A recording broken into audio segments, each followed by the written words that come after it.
Shalom, shalom, peuple de Dieu. Bonjour. Alors, nous sommes au deuxième jour, n'est-ce pas, de notre consécration mensuelle du mois de novembre. Bien-aimé, regarde comment tu es rayonnant. Regarde comment tu es en vie. Regarde comment tu es en bonne santé. Alors, tu dois dire merci à Dieu pour ce nouveau jour qu'il a fait. Parce que oui, il y a une nouvelle bonté qui s'est renouvelée dans ta vie ce matin. Parce qu'il a dit que ces bontés ne sont pas épuisées. Et la source de Dieu n'est jamais, jamais vide. Il y a toujours une ressource pour quelqu'un. Pour le lendemain, il y a une ressource pour quelqu'un. Alors, ce matin, je prie que la bonté de ce jour te localise dans le nom puissant de Jésus-Christ. Alors, bien-aimé, nous sommes au deuxième jour. S'il y a deux, ça veut dire qu'il y a eu un. Alors, hier était notre journée d'action de grâce. Hier était le premier jour de notre consécration et nous l'avons consacré à Dieu par des actions de grâce, par des chants d'allégresse, par une attitude d'allégresse. Et nous avons dit que l'allégresse, n'est-ce pas, ce n'est pas une joie qui reste à l'intérieur de nous, mais c'est une joie qui sort de nous, une joie qui est manifeste. C'est un jubilé, c'est une joie débordante, une joie qu'on peut voir à l'œil nu. Alors je sais que c'est de cette façon que tu as célébré Dieu hier, parce qu'il t'a gardé, il t'a protégé durant le mois d'octobre et t'a fait grâce d'être en vie en ce mois de novembre. Bien-aimé, le roi David pouvait dire dans le psaume 116, verset 15, comment rendrais-je à l'Éternel tous ses bienfaits envers moi? Le roi David était conscient que Dieu avait tellement fait. Et il disait, comment puis-je rendre l'appareil à Dieu? Comment puis-je lui témoigner ma reconnaissance? Il dit, comment fais-je rendre à Dieu? Comment? Bien-aimé, même l'allégresse est insuffisante. Même ton jubilé, ta façon de sauter, crier, danser pour rendre grâce à Dieu. Pour David, c'était même insuffisant. Il cherchait d'autres stratégies, il cherchait d'autres moyens pour rendre grâce, pour dire merci à Dieu pour tous ses bienfaits envers lui. Bien-aimé, je sais que tu l'as fait hier et nous bénissons le nom de Dieu. Alléluia. Alors ce matin, n'est-ce pas, nous allons maintenant dire à Dieu, papa, c'est ta journée, c'est ton mois, ce n'est pas le nôtre. Alors, comment on doit marcher pendant ton mois? Qu'est-ce que tu as prévu qu'on doit faire pendant ton mois? C'est toi notre GPS, c'est toi notre orientation, c'est toi notre guide, c'est toi notre boussole. Où est-ce qu'on va? Au nord, au sud, à l'est, à l'ouest? Qu'est-ce qu'on fait, papa? Alors tu vas dire à Dieu, Seigneur, d'habitude je viens avec mon calendrier, d'habitude je viens avec mon agenda et je te donne. D'habitude je viens, je dis, papa, bon, voilà ce mois qui a commencé, tu sais, j'ai un rendez-vous dans telle entreprise, j'ai prévu faire ça, j'ai prévu bâtir ça, j'ai prévu acheter ça, vraiment je veux que tu sois avec moi, comme tu sais bien, vraiment et tout. Mais aujourd'hui, là, on vient avec zéro calendrier. Il dit, on vient, notre feuille de route est vide. Et on dit à celui qui a fait ce mois, que quand tu faisais ton mois de novembre là, et tu as voulu que moi, Karine, je sois encore en vie. Quand tu faisais ton mois de novembre là, qu'est-ce que tu as prévu que Karine va faire pendant ce mois? Papa, c'est ça que je suis venue chercher. Je suis venue chercher mon mode d'emploi pour ce mois. Je suis venue chercher, oui, tes plans pour moi en ce mois de novembre. Alors je veux que tu sois mon orientation, mon guide. Viens me conduire, viens me dire ce que je dois faire. Est-ce que je dois aller à gauche? Est-ce que je dois aller à droite? Est-ce que je dois monter? Qu'est-ce que je dois dire? Où est-ce que je dois même aller? Dis-moi, papa, parce que je suis perdu sans toi. Je suis égaré dans la nature sans toi. Si tu n'es pas là, je suis totalement, complètement perdu. C'est pourquoi je veux que tu me montres le chemin. Parce que ta parole dit dans Jean chapitre 14, verset 6, Jésus dit, je suis le chemin. Je suis le chemin. Je vais aller où? Si je n'ai pas le chemin avec moi, je vais aller où? Si je n'ai pas le GPS avec moi, je vais penser que je maîtrise, je vais penser que je connais la route. À un moment, je vais me perdre. J'ai besoin de toi, j'ai besoin du chemin, j'ai besoin de cette boussole qui va me montrer le pôle nord, le pôle sud, le pôle est, le pôle ouest. Et c'est toi, Seigneur, ma boussole. C'est toi, Jésus-Christ, cette boussole que je dois suivre. Alors dis-moi, on va où? On va où? C'est ta prière ce matin. C'est ce que tu dois dire à Dieu ce matin. On va où? Bien-aimé, on va où? On va où? On va où? Nul ne vient au Père que par moi. C'est ce que Jésus a répondu à son disciple. Nul ne vient au Père que par moi. Ça veut dire quoi? Nul n'arrive à bon port sans que je ne sois son chauffeur. Nul n'arrive au terminus sans que moi je ne sois son pilote. Nul n'atterrit sans que je ne sois son pilote. C'est ce que Dieu voulait dire. C'est ce que Jésus voulait dire. Que tu marches. Sache que tu ne vas pas arriver à bon port si tu n'as pas fait de moi ta boussole. Si tu n'as pas fait de moi ton GPS, tu ne peux pas arriver à bon port. Tu vas marcher, penser que oui, dans quelques minutes j'arrive. Après tu vas te perdre en chemin. Nous avons besoin que Christ soit notre boussole en ce moment. Qu'il soit celui qui va nous montrer la bonne voie. En ce mois, ne faisons rien sans demander à celui qui est le chemin. Où est-ce qu'on part? Quelle direction on emprunte, Seigneur? Quelle direction on emprunte en ce mois de novembre? Parce que, bien aimé, nous sommes déjà dans les derniers mois de l'année. Nous sommes presque au terminus de l'année 2025. Et si tu n'as pas le GPS, à la fin là, tu risques complètement de t'égarer. Nous sommes presque arrivés. Nous sommes presque arrivés au terminus de l'année 2025. C'est pourquoi tu as besoin que le chemin qui est Jésus-Christ te dise, ok, nous allons bientôt atterrir. Attache-moi ta ceinture, ma fille. Attache ta ceinture, mon fils. Nous allons bientôt atterrir. Attache ta ceinture. Arrête, maman, parce que nous allons atterrir à bon port. Tu as besoin de Dieu pour atterrir au terminus de la fin de cette année. De la fin de cette année 2025. Arrête la main de Christ, c'est ton berger. Marche sur ses pas. S'il a marqué un pas, dès qu'il enlève son pied, mets ton pied sur son pas. Parce que c'est lui le chemin qui mène vers la gloire. C'est par lui que tu dois passer pour arriver au Père. C'est par lui que tu dois passer pour arriver à bon port. Bien-aimé, ce matin, décidons d'arrêter la main de Dieu. Il dit, celui qui n'arrête pas sa main, ne me dis pas en janvier que tu t'es perdu. Parce que si tu arrêtes sa main, tu vas arriver à bon port. Ne planifions rien en ce mois de novembre sans demander l'aval de celui qui a fait ce mois. Il a fait ce mois, c'est lui qui maîtrise les contours, les pourtours de ce mois. Ne planifions rien. Il a dit dans Isaïe chapitre 30 verset 1, malheur à celui qui va prendre une résolution sans me consulter. Ne prends pas de résolution en ce mois de novembre sans consulter Dieu. Bien-aimé, bien-aimé. Ne partons pas seulement chez Dieu. Papa, voici mon programme, voici maintenant mes projets pour ce mois. Voici, vraiment, viens gérer, viens m'aider à les respecter. On prend souvent Dieu comme notre marionnette. On s'assoit, on finit de planifier, écrire. Je dois aller là-bas, bon, je dois voir tel, je dois donner ça à tel, je dois aller prendre tel, bon Seigneur, voici ma liste et tout. Voilà, viens. Dieu n'est pas notre majordome. Dieu n'est pas notre marionnette. Dieu n'est pas notre camarade. Ne planifions pas et allons vers lui dire, bon voilà mon programme, suis ça Seigneur. Jamais. Demande-lui à lui son agenda pour toi. Demande-lui cela. Bien-aimé, il y a quelqu'un dans la Bible qui nous a montré cet exemple. Il y a quelqu'un qui a compris que la journée, ce n'est pas moi qui ai fait son nom. Ce n'est pas moi qui ai fait cette journée. Oh.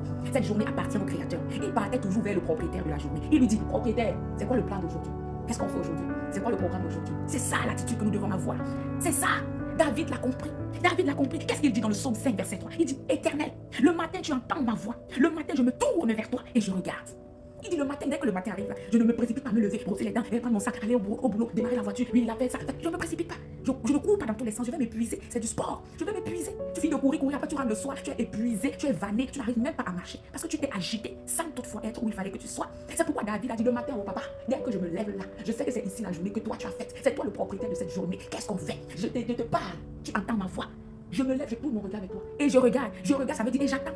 Quand tu ne me dis rien, je vais te regarder jusqu'à... C'est ça que David disait. Et il dit dans le psaume 143, verset 8, fais-moi dès le matin entendre ta bonté, car je me confie en toi. Fais-moi connaître le chemin où je dois marcher, car j'élève à toi mon âme. Il a compris qu'en lui, il n'y a rien de bon. Il dit qu'il ne peut rien planifier de bon. Bien aimé, en nous, là, il n'y a rien de bon. Il dit, nous sommes des bons à rien sans Dieu. Nous sommes des vauriens sans Dieu. Nous sommes misérables, inutiles, sans valeur sans Dieu. C'est pourquoi quand le matin arrivait, David savait que ce n'est que lui là. S'il doit commencer sa journée, il va tout dater seulement. C'est pourquoi il dit que papa, fais-moi connaître. Fais-moi entendre ta bonté. Parce qu'il savait qu'il n'y a de bon que Dieu seul. Et ce n'est que de lui que quelque chose de bon peut venir entrer en moi. Parce que si ce n'est que moi, il n'y a rien de bon comme vous le voyez. En moi là, il n'y a rien de bon. Je suis sans valeur sans Dieu. Il est inutile, misérable, insignifiante sans Dieu. C'est pourquoi le matin, tu vas dire Seigneur, tu sais que je suis sans valeur. Tu sais que je suis inutile, je suis mauvaise même sans toi. C'est pourquoi le matin, fais-moi entendre ta bonté. Parce qu'en moi, il n'y a pas de bonté. Je me confie encore ce matin. Dis-moi, papa, quelque chose de bien.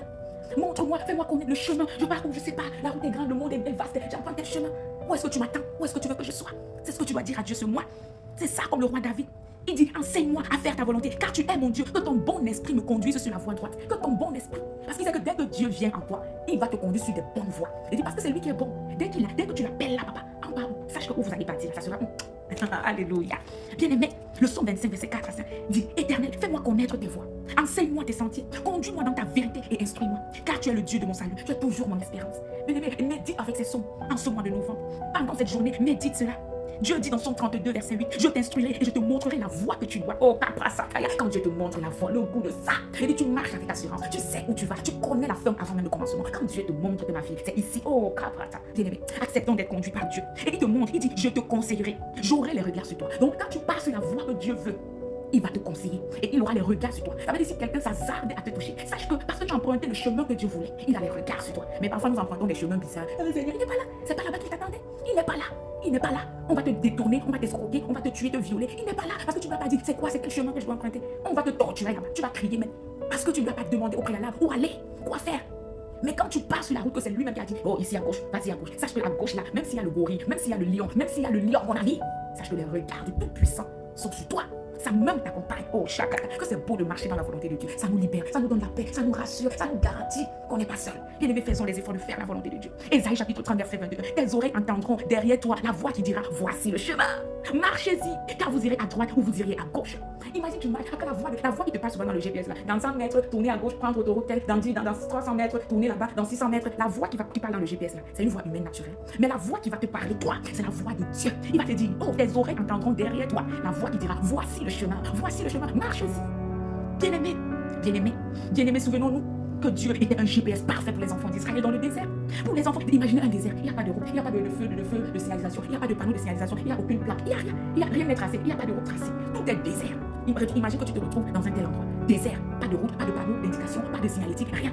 Tu vas marcher, tu vas même commencer. Et on te dit dans le désert, là, il y a une route qui mène à Canaan. Mais laquelle? Je ne vois pas de panneau, papa. Je ne vois pas de signalétique, pas de feu, pas de route tracée. C'est quelle route qui mène à Canaan? Bien-aimé, si Dieu n'était pas le boussole, si Dieu n'était pas le GPS, comment il serait arrivé à Canaan? Comment? Dans un désert. C'est ça le monde. Le monde est un désert. Le monde que nous voyons, c'est un désert. Tu es dans un désert. Si Dieu ne te montre pas le chemin, si Dieu ne te trace pas un chemin, si Dieu n'est pas cette colonne de nuit pendant le jour et cette colonne de feu pendant la nuit, tu vas te perdre. Tu vas te perdre. Nous sommes dans un désert dans ce monde. Ce monde, c'est un désert. On ne sait même pas quel chemin mène à où. On ne sait pas. Et nous, notre chemin, c'est le chemin qui doit mener à Canaan. C'est le chemin qui doit mener au Père. Si tu ne demandes pas au chemin lui-même, tu vas te perdre. Bien aimé, les enfants d'Israël ne seraient jamais arrivés s'ils n'avaient pas consulté, s'ils n'avaient pas le GPS avec eux. Bien-aimé, Exode chapitre 13, verset 21 nous le dit. Pendant le jour, papa était cette colonne de nuée. Il montrait que passer par là, aller là-bas, tourner là-bas. Et la nuit, pendant que dans le désert, c'était noir, il était la colonne de feu. Oh, notre Dieu est la sagesse. Il maîtrise sa chose. Bien-aimé, confie ta journée à Dieu. Confie ta journée à Dieu. Confie ta journée à Dieu. Confie ton mois de novembre à Dieu. Dis à Dieu, papa, comme les enfants d'Israël, je suis pareil à eux. Je suis dans un désert sur la terre. Dans ce monde-ci, je suis dans un désert. J'ai besoin de la colonne de nuée et de feu pour mourir. Oh, roi de gloire, en ce deuxième jour de consécration mensuelle, nous venons auprès de ta croix. Nous venons, Père éternel, auprès de celui qui est le chemin, auprès de celui qui est le chemin, auprès de celui qui est le chemin qui mène au Père, qui est le chemin qui mène à bon port, qui est le chemin qui mène à Canaan, qui est le chemin qui mène à la vie éternelle. C'est pourquoi ce mois, papa, nous avons besoin de toi. C'est toi notre boussole. Conduis-nous, papa. Bien-aimé, lève ta voix et commence à dire à Dieu d'être ta boussole, d'être ton GPS, d'être le chauffeur de la voiture que tu vas emprunter, d'être le pilote de l'avion que tu vas emprunter, d'être le capitaine du bateau que tu vas emprunter. En ce mois, papa, nous refusons de venir avec un programme tout fait par nous. Nous refusons de venir te présenter notre liste de choses à faire. Nous voulons, papa, voir ta liste pour nous. Nous voulons que toi, tu nous donnes la liste. Qu'est-ce qu'on doit faire? Où est-ce qu'on doit aller? Comment nous devons marcher? Père éternel, fais-nous dès le matin entendre ta bonté. Fais-nous connaître le chemin sur lequel nous devons marcher. Parce que nous nous confions en toi. Nous nous confions en toi. Nous ne connaissons rien. Dans ce monde, nous sommes dans le désert. Comme les enfants d'Israël étaient dans le désert et voulaient se retrouver, papa, à Canaan. Mais comment allons-nous arriver à Canaan si dans le désert, il n'y a aucun feu de signalisation? Si dans le désert, il n'y a aucune route de tracé, il n'y a aucun panneau, papa, de direction? Comment allons-nous nous retrouver? Nous avons besoin de cette colonne de feu, de cette colonne de nuée, de cette colonne de nuée pour nous montrer le chemin, pour marcher devant nous, pour tracer le chemin.